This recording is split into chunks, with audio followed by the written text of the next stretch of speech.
શું આજે Bharat T20 world કપમાં ન્યુઝીલેન્ડ સામેની હારનો ઇતિહાસ તોડી શકશે? શું અમદાવાદની હાઇબ્રિડ પિચ ભારતને ખરેખર ઘર આંગણાનો ફાયદો આપશે કે પછી ન્યુઝીલેન્ડ બાજી જ પલટી દેશે? શું મોટેરા સ્ટેડિયમમાં 2023 વર્લ્ડ કપ ફાઇનલની યાદો ફરી એકવાર ભારત માટે દબાણ બની જશે? શું આ ફાઇનલમાં 200 થી વધુ રનની હાઈ સ્કોરિંગ મેચ જોવા મળશે? શું ન્યુઝીલેન્ડ ફરી એકવાર મોટી ટીમને હરાવીને વિશ્વ ક્રિકેટમાં મોટો અપસેટ સર્જશે?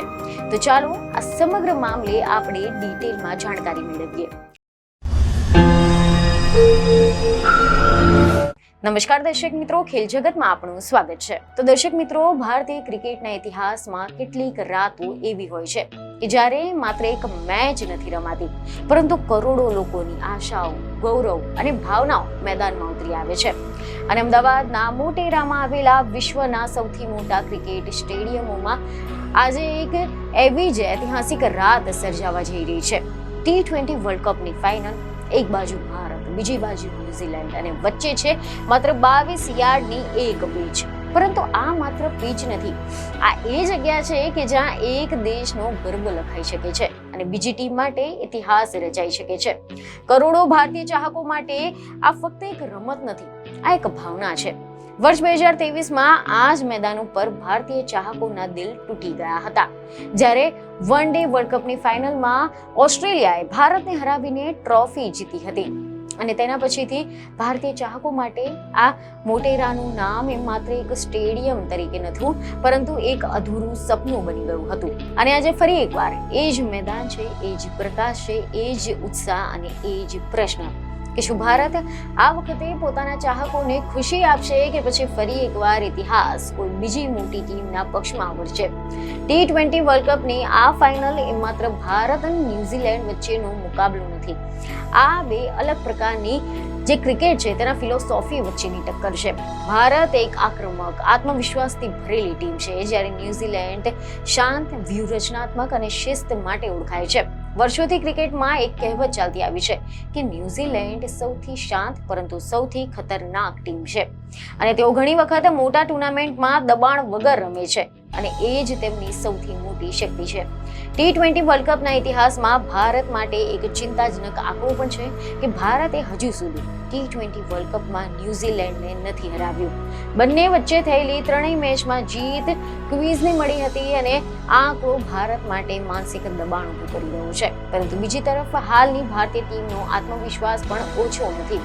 ટુર્નામેન્ટની શરૂઆતથી જ ભારતને ટ્રોફી જીતવા માટે સૌથી મોટું ફેવરેટ માનવામાં આવી રહ્યું હતું. ટીમે ગ્રુપ સ્ટેજમાં મજબૂત પ્રદર્શન કર્યું હતું, સુપર 8માં પડકારો પાર કર્યા અને સેમીફાઇનલમાં ઇંગ્લેન્ડને હરાવી હવે ફાઇનલમાં સ્થાન મેળવી લીધું છે. અને આ સમગ્ર સફરમાં ઘણી વખત ટીમે મુશ્કેલ પરિસ્થિતિઓનો પણ સામનો કર્યો હતો, પરંતુ દરેક વખતે ટીમે કમબેક કરીને બતાવ્યું છે કે આ ટીમ ચેમ્પિયન બનવાની ક્ષમતા ધરાવે છે. અને હવે મહત્વની વાત એ પણ તમને જણાવી દઈએ કે ભારતીય ટીમના કપ્તાન સૂર્યકુમાર યાદવે પણ મેચના પહેલા પત્રકાર પરિષદમાં જણાવ્યું હતું કે ટીમ હવે દરેક પ્રકારની પીચ પર રમવા માટે તૈયાર થઈ ગઈ છે. વાનખેડે સ્ટેડિયમથી લઈને અત્યાર સુધી ટીમે અલગ અલગ પ્રકારની વિકેટો પર રમવાનો અનુભવ કરી લીધો છે, પરંતુ અમદાવાદની પીચ વિશે ચર્ચા કંઈ અલગ જ છે, કારણ કે આ પીચ હાઇબ્રિડ છે, એટલે કે લાલ અને કાળી માટીનું મિશ્રણ. સામાન્ય રીતે લાલ માટીની પીચ એ બાઉન્સ આપે છે, જ્યારે કાળી માટી હોય છે તેની પીચ ધીમી હોય છે. અને જ્યારે આ બંનેનું મિશ્રણ થાય છે ત્યારે આ પીચ ઘણી વખત અનિશ્ચિત બની જાય છે. આ અંગે મીડિયામાંથી એવા અહેવાલો સામે આવી રહ્યા છે કે આ અંગે કેટલાક નિષ્ણાતોનું માનવું છે કે આ પીચ ઉપર શરૂઆતમાં બેટિંગ માટે અનુકૂળ પરિસ્થિતિ રહેશે. બોલ બેટ પર સારી રીતે વાગશે અને બેટ્સમેન શોટ રમવામાં પણ સરળતા અનુભવી શકે છે. પરંતુ જેમ જેમ આ મેચ આગળ વધશે તેમ આ પીચ ધીમી થઈ જશે, એટલે કે શરૂઆતમાં ઝડપથી રન બનાવનારી ટીમને મોટો ફાયદો મળી શકે છે.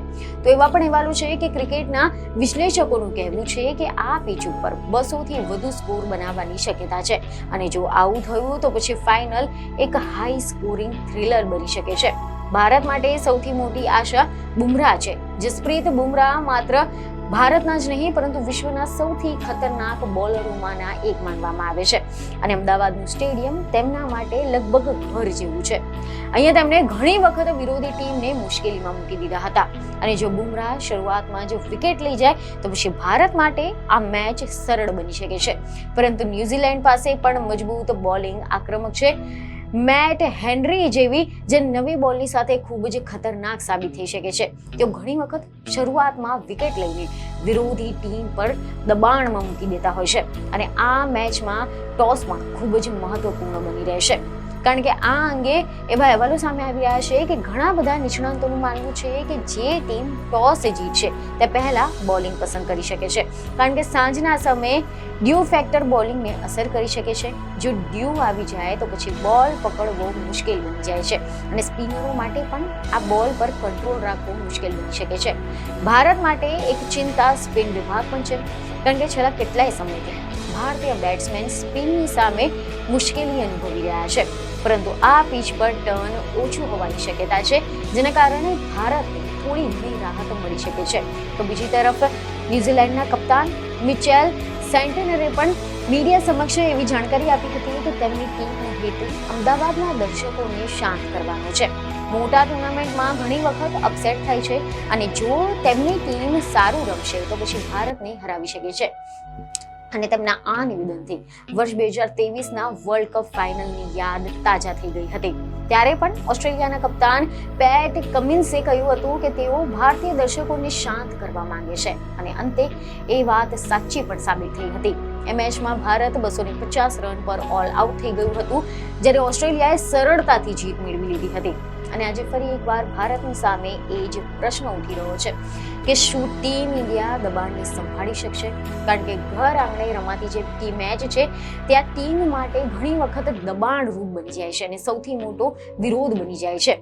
આ ફાઇનલમાં ભારત માટે સૌથી મોટો પડકાર માનસિક દબાણ પણ હશે, કારણ કે આખો દેશ આજે ટીમ પાસેથી જીતની અપેક્ષા રાખી રહ્યું છે. તો બીજી તરફ ન્યુઝીલેન્ડ પાસે ગુમાવવા જેવું કંઈ જ નથી અને આ જ તેની સૌથી મોટી શક્તિ છે.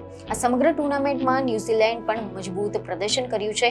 તેમની ટીમ સંયમ અને વ્યૂહરચના માટે જાણીતી છે. તેઓ ઘણી વખત નાના ટાર્ગેટને પણ સારી રીતે ડિફેન્ડ કરે છે અને મોટા ટાર્ગેટનો પણ પીછો કરી શકે છે. હેડ ટુ હેડ આંકડા પણ ખૂબ જ રસપ્રદ છે.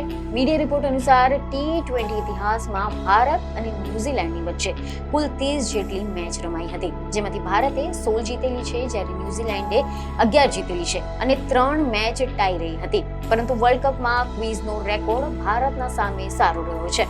અને હવે આપણે હવામાનની વાત કરીએ તો મીડિયા અહેવાલ અનુસાર અમદાવાદમાં આજે એટલે કે રવિવારે આ દિવસ દરમિયાન તાપમાન લગભગ 41 ડિગ્રી સુધી પહોંચી શકે છે, પરંતુ મેચ સાંજે હોવાથી ગરમીની અસર ઓછી રહેશે.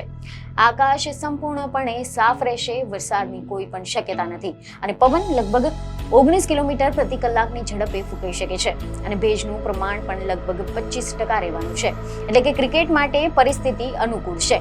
સાંજે LED લાઇટ હેઠળ રમાતી મેચમાં પણ ક્યારેક કેચ પકડવામાં મુશ્કેલી થઈ શકે છે. ખાસ કરીને હાઈ કેચ દરમિયાન ખેલાડીઓને લાઇટ અને બોલ વચ્ચેનું સંતુલન સાધવું પડે છે.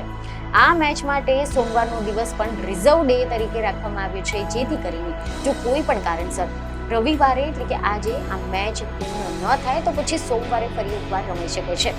રવિવારે સાંજે 6:30 વાગ્યાની આસપાસ એટલે કે આજે સાંજે 6:30 વાગ્યાની આસપાસ ટોસ થવાનું છે અને 7 વાગે મેચ શરૂ થવાની છે.